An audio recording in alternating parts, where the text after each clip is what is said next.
Donald ট্রাম্পের দ্বিতীয় মেয়াদে যুক্তরাষ্ট্রে চলমান গণ-ডিপোর্টেশন অভিযান নতুন করে বিতর্ক সৃষ্টি করেছে। অভিযোগ অনুযায়ী আদালতের নির্দেশ অমান্য করে অনেক শিশুকে তাদের মা-বাবার কাছ থেকে বিচ্ছিন্ন করা হচ্ছে।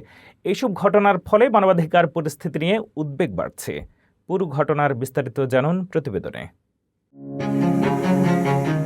ডোনাল্ড ট্রাম্পের দ্বিতীয় মেয়াদে আমেরিকায় গণ-ডিপোর্টেশন বা অভিবাসী বিতাড়ন অভিযান শুরু হতেই এক নতুন মানবিক সংকটের চিত্র সামনে এসেছে। অ্যাসোসিয়েটেড প্রেসের একটি বিশেষ অনুসন্ধানী প্রতিবেদনে প্রকাশ পেয়েছে যে আদালতের নিষেধাজ্ঞা থাকা সত্ত্বেও মার্কিন প্রশাসন ডজন খানেক শিশুকে তাদের মা বাবার কাছ থেকে আবারও জোরপূর্বক আলাদা করে দিচ্ছে। এমনকি ট্রাম্পের প্রথম মেয়াদে 2018 সালে যে শিশুদের সীমান্ত থেকে মায়ের কোল খালি করে ডিটেনশন সেন্টারে পাঠানো হয়েছিল তাদেরই অনেককে এখন দ্বিতীয়বারের মতো একই নরক যন্ত্রণার মুখোমুখি হতে হচ্ছে।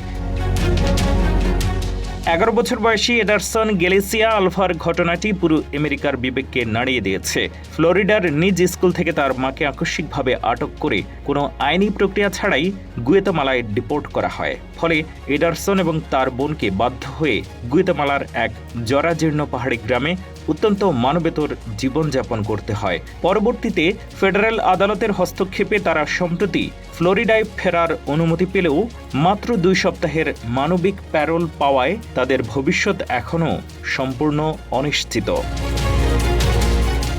আমেরিকান সিভিল লিবার্টিজ ইউনিয়ন অভিযোগ করেছে মার্কিন হোমল্যান্ড সিকিউরিটি বিভাগ আদালতের নির্দেশ এবং পূর্বে হওয়া ঐতিহাসিক সমঝোতা চুক্তি লঙ্ঘন করে এই বেআইনি ধরপাকড় ও নির্যাতন চালাচ্ছে। তবে বাইডেন প্রশাসনের করা সেই সমঝোতা চুক্তিকে পাশ কাটিয়ে ট্রাম্প প্রশাসন এখন এই ঘটনাকে আইন প্রয়োগের স্বাভাবিক প্রক্রিয়া বলে দাবি করছে। এই পুনরুত্থানশীল কট্টর ইমিগ্রেশন নীতি আমেরিকার মানবাধিকারের মুখোশকে বিশ্ব দরবারে আবারও বড় প্রশ্নের মুখে দাঁড় করিয়ে দিয়েছে।